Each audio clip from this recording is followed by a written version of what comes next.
Ooh.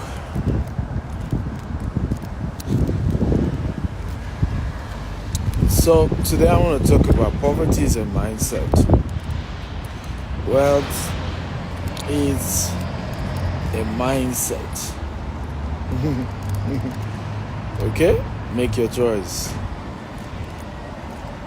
Make your choice.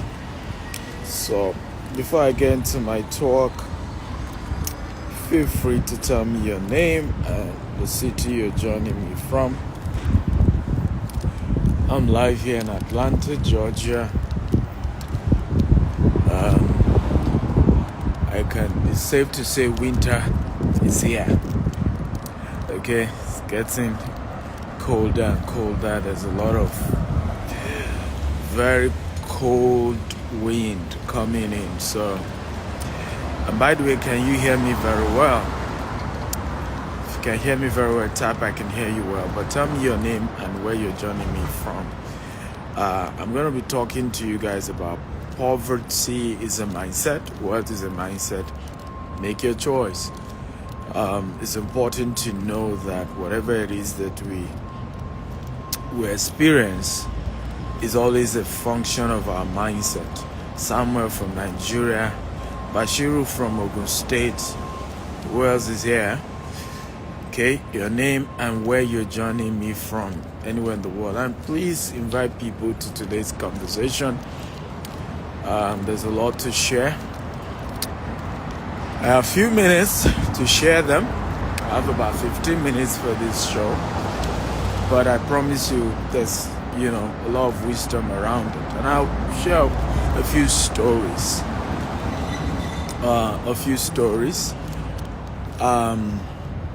That I think will add value to you. Comrade Nuruddin from Lagos. How you doing, comrade? Thank you for joining. Who else is here?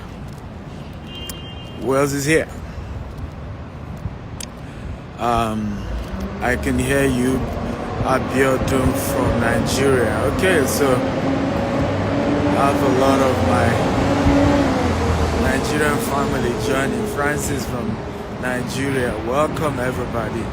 Thank you for joining. Good to have you here. And God bless you all. I have Frank from Canada now. Yes. So we have Canada. I thought it's only Nigerians. Because everybody just joining with just Nigerians. I want to start this show with a story. Okay? A very powerful story about my own life. First of all, I need to know I wasn't born rich. I was born extremely poor. My mother was a civil servant. My father's business had crumbled before I was born. Mohammed from Nigeria, welcome. And I remember, I still can't forget my mom taking me to her neighbor to borrow money to send me to school. I was extremely angry, and what made me to be angry was that the neighbors looked at her and in a very condescending way. It wasn't just that they didn't borrow us the money that got me pissed off.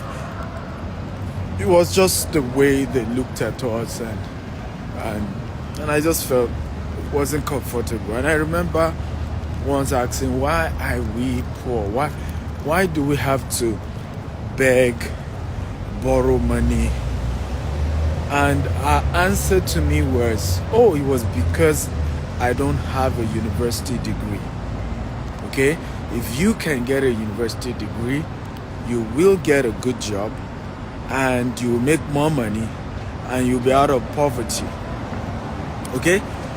My late mom, that was our answer to the reason why we were poor. But today, I know better that it wasn't because of a degree. Because I've seen a lot of people who didn't even go to school who are multi-millionaires. And I did an article a few days ago, and I showed you a gentleman here in the US who is a multi-millionaire here in the US, and he doesn't even have a college degree. Okay? Back in Africa, we have a lot of great people who are wealthy, We don't have a degree. A lot of people still don't know that Dangote does not have a degree.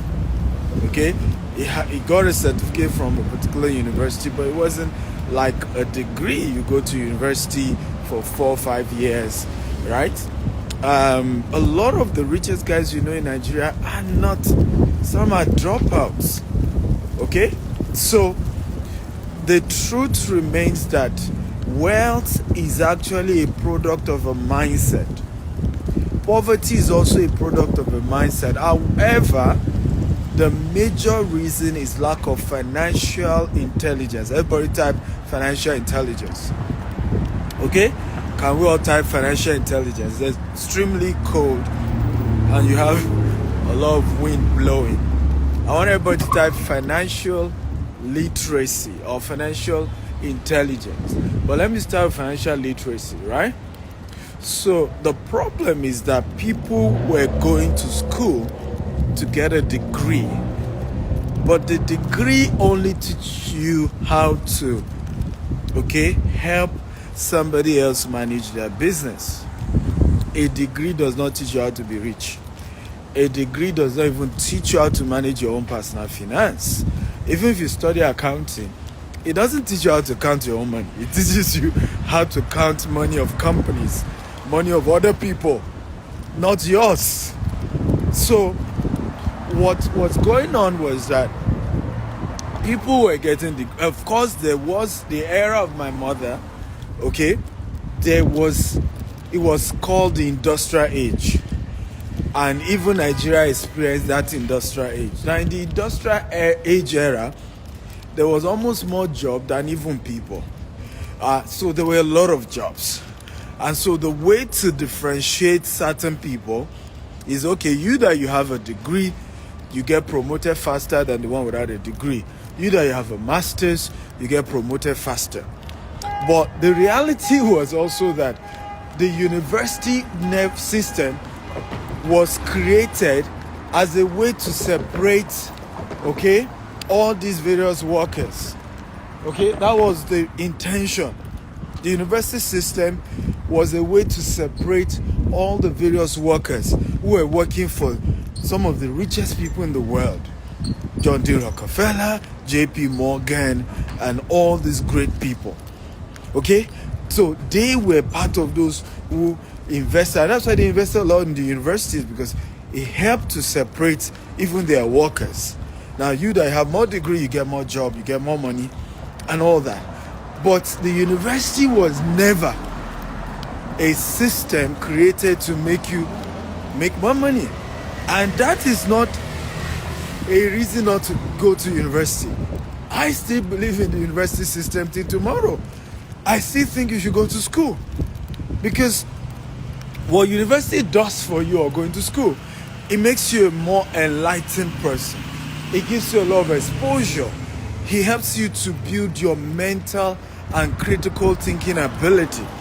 So please go to school, but do not go to school with the mindset that, oh, if I go to school, then I'll get a good job, then I'm going to be rich. That is where a lot of people missed it, including our parents. And you can't blame them, because that's also what they were told. And in their days, that was the reality. Okay, in their days, you get a good degree, then you get a better job, then you make more money. But in reality, nobody has ever become wealthy through having a job. Okay? Again, this is not to say you should not have a job. I have a job. I still work for the company I own, but I still work. So, but this is to let you know that don't stay there. Okay? Don't be contented with the fact that, okay, so I have a job, then I'm going to be waiting for my boss to make me rich. Okay? Some people are waiting for their countries to make them rich. In reality, there are poor people everywhere in the world. There are poor people here in America. Go to downtown New York, Manhattan, you're going to see homeless people. Okay? Dallas, Houston, Atlanta, you're going to see homeless people everywhere. So there are poor people everywhere in the world. The government anywhere in the world is not going to make you rich. And for your information, some of the people, and again, I pray that we begin to invest in saying the truth. Okay? And I want to encourage Nigerians in diaspora to be truthful, to be honest with people back in Africa, or generally Africa in diaspora. Okay? Let's stop lying to our people. Because you and I know that because you're in America does not mean you're rich. A lot of people back here are struggling.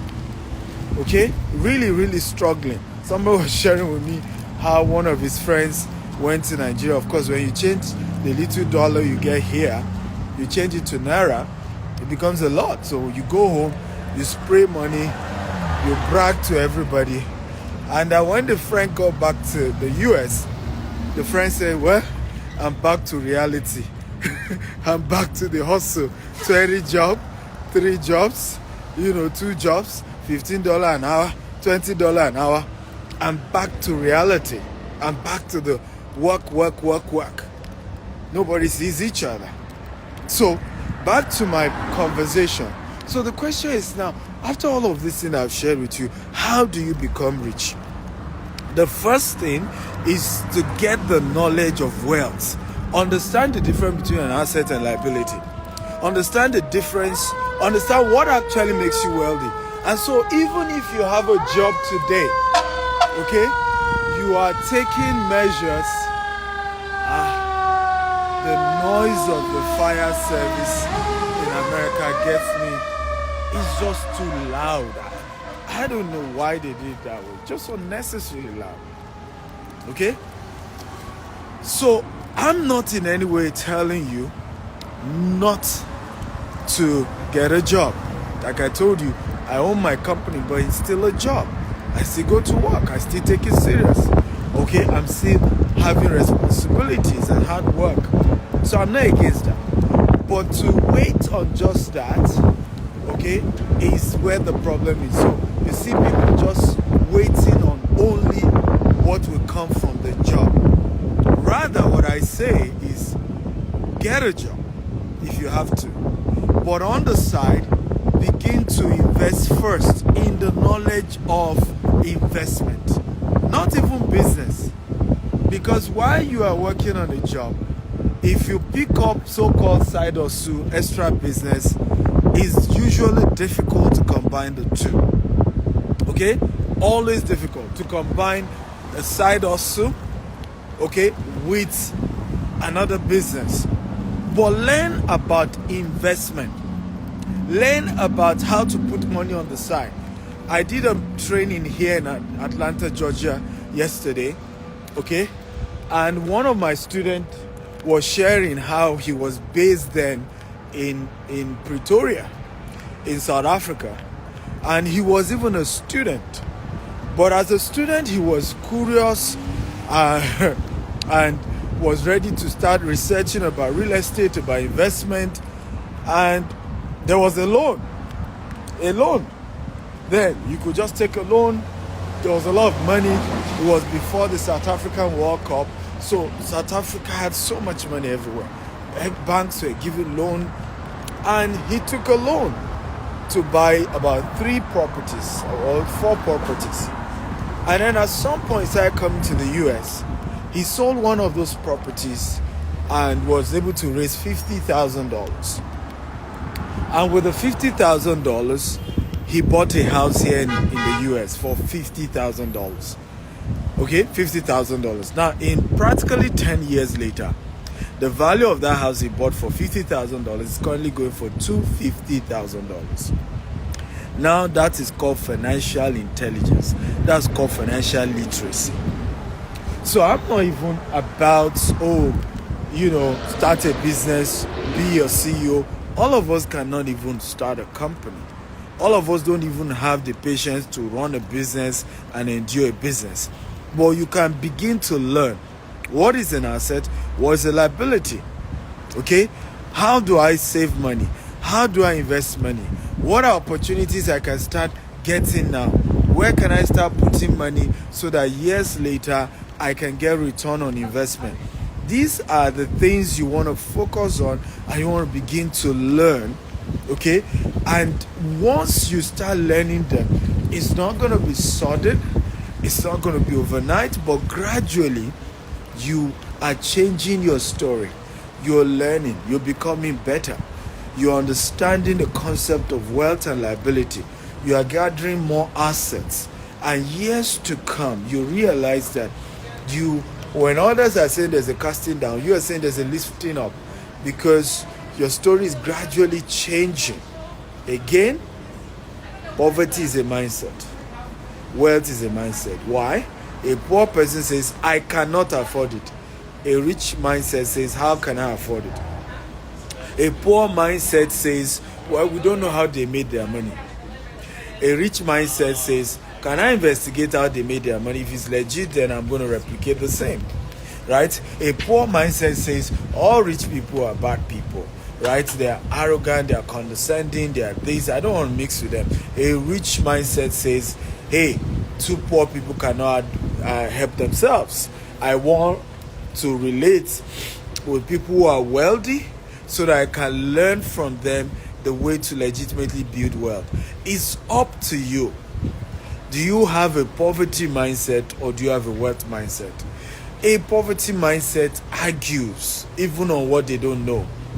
A rich mindset says, I want to sit at the foot of those who are ahead of me and learn from them. A poverty mindset relax when things are good, cries when things are bad. A rich mindset begins to figure things out. When things are good, he begins to plan for the rainy season, for the dry season rather. Okay? And when things are bad, he's ready for a harvest. It's a mindset. It's not about what's in your account. A poor mindset says, I want to do it all by myself. I don't need nobody. Me alone, all by myself. I'm going to do whatever I want to do.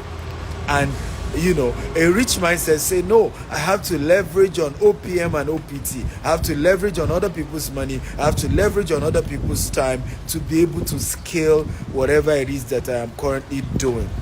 Poverty or mindset or wealth is a mindset. It's about how your mind operates. Okay? A poverty mindset says, do not challenge the status quo. Leave things the way they are. Okay? Continue to beg rich people to dash you money. A rich mindset says, no, I can create my own wealth. Just show me the way. Don't give me fish. Show me. Teach me how to fish. And then I'm fine. Okay? That is a rich mindset. A poor mindset says, Dr. Stephen, okay, how I wish I am like you. Okay, when I grow up, I'll be like you. Dr. Stephen, oh, God, when? That is a poor mindset. A rich mindset says, how did you do it? Okay, God is no respecter of person. If he did it for Dr. Stephen, he will do it for me. What are the sacrifices to be made? Okay, because Dr. Stephen did not get there by luck. He has sacrificed some things. When others are playing, he was working. There are things he endured. How do I endure the same? Okay, what is the sacrifice you paid for the empire you have built? That's a rich mindset talking. But a poor mindset is a victim mindset. Well, it wasn't my fault. Oh, it was always their fault. Oh, nobody likes me. Nobody helped me. Like the story of the man at the pool of Bethesda. He blamed everybody else. There was nobody to help me. And that wasn't the question. The question is, what is your need? That's what Jesus was asking him. How can I help you? But he just went on ranting and blaming. That is a poverty mindset. A rich mindset. Okay? It's like that of the Samaritan woman. Who Jesus told her, I'm not, is this Samaritan woman? I'm not sent I'm only sent to help me. If you can hear me type, I can hear you. So Jesus said to that woman, well, I'm not sent to you. Okay? I'm sent to the lost sheep of Israel. And at some point, Jesus said, look, the food that are meant for children, you don't give it to dogs. Rather than the woman getting angry, the woman said, look, even the dogs are entitled to crumbs from the table. A rich mindset knows that he cannot be poor and be proud. A poor mindset adds poverty plus pride and now has an acute mental poverty. Because There are levels to poverty as well as there are levels to wealth. It's a different thing not to have money in your account. It's called being broke. It's not equal to poverty. But when you don't have money in your account and you have not also invest mentally on how to then fill your account legitimately with money, now you are actually a poor person. There are some of us, we are sometimes broke. We just don't have money in the account as of today, but we are not poor. Okay? Because our mind is rich. Our mind is full of ideas and concepts. We know how we are going to move to the next level. We've invested in knowledge. We've invested in how. A poor mindset does not invest in how. A poor mindset wants it free. Help me. Free. Give me free. Free, free, free. A rich mindset says there must be value in exchange for another value. Are we learning, guys? If you're learning, type I'm learning. Let me repeat that again. A poor mindset says, give me for free. Help me. I need your help. Dash me. Or help me, your brother. Literally wanting something for nothing, which is aka scamming, aka, and we sometimes don't even know that's what we're doing. Anytime you are expecting people to give you something for nothing, you are technically having a scamming mindset. A rich mindset says, anytime I want to get value, I must also offer some value, because this world works in form of exchange of value. The source of money, the way to make money, is to exchange value for cash. That's the only way. So a person with a rich mindset sees somebody and says, what value can I add to you so that I can get some more money from you? And that's how to continually be rich. Some of us who are rich today, we only solve problems. We solve real estate problems. We help people get property in Nigeria. We help people got property in Dubai, in the UK, here in the US. We are helping people get property, to have a roof over their head, to be able to get rental income from the asset they have. And because we are doing all that work for them, we constantly continue to be rich. And some people who are waiting for us to crash, waiting for us to become poor, they keep getting poorer and poorer by the day. Some who even cost us, use their mouth to say all manner. We are constantly growing richer and bigger every day. But why? Because God is a God of principle. Anytime you sow value, you must reap money. Anytime you sow value to people, you must reap money. But anytime you get money without sowing value, okay, you have introduced yourself to calamities and more poverty in the future. Because I tell people that money actually encourages laziness. Any money you get without working for it, you are encouraged to remain lazy. Okay? And ultimately, it's not sustainable wealth. When you earn money that you didn't work for, okay, a mental laziness is introduced into your faculty, which is why you want to work for the money that you make. Because when you work for the money that you make, even if you lose it, you know how to get it back again. And that's the best way to make money. Okay? When you actually worked for it, when you actually went through a process of acquiring that wealth. It wasn't just by luck. It wasn't just by somebody loving you and just dashing you money. No. All my life, even when I was poor, I'm not interested in you dashing me money. I want to learn how to make my own. Okay? I want to learn how to. Again, wealth mindset. I want everybody to type here. From today, I vow to build a wealthy mindset and not a poverty mindset. Come on, everybody, I want you to type it right away. Okay? From today, mindset and not a poverty mindset. Can you all type it? From today, I vow to build a wealthy mindset and not a poverty mindset. I want everybody to type. It is the wealth mindset that creates exceptional wealth. Value for value. I look at this. I'll give you an example. This is a wealthy mindset. This is a particular art. Okay? Do you see the lady model like she's a lion? Do you see a lion image beside her? Now this is an hotel, if you see all the doors, you're seeing lion sign, is just an intentional, interior decoration concept. Now, I intentionally picked this hotel because everything about it is branded around lion. And two animals I love, lion and eagle. But just by choosing to do branding around lion, they've attracted me. I paid more for this hotel than another hotel. Value. Anytime you're thinking of adding value to people, they will be willing to pay you more just because of the value you're adding. So anytime you're poor, just ask yourself, how do I add value so that I can make more money? How do I add value so that I can make more money? How do I add value so that I can make more money? Thank you all for listening. I love you all. God bless you real good. Have a wonderful, wonderful, wonderful, wonderful, wonderful, wonderful rest of the day. God bless you. Bye-bye.